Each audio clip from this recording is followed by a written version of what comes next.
Нашиот град конечно после долги години започнува, всушност се стекнува со документ што представува основа да се започне изработката на новиот тематски забавен парк во нашиот град. Како што можевте да видите, градот ја добива студијата благодарејќи на едни мои субјективни релации кои што се повеќе годишни, пред повеќе месеци, можеби половина година, на моја молба дојде дека представниците на италијанската фирма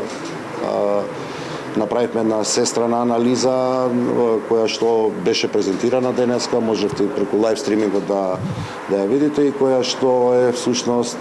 водичот за тоа на кај каде треба да се движи градот. Јас очекувам дека оваа студија што ќе биде донирана на нашиот град,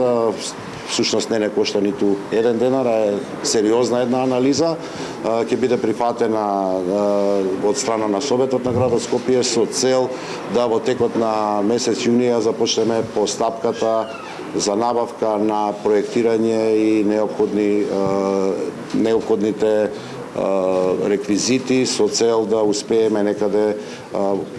по наша проценка до кај средината на следната година да можеме да го пуштиме во употреба новиот тематски забавен парк.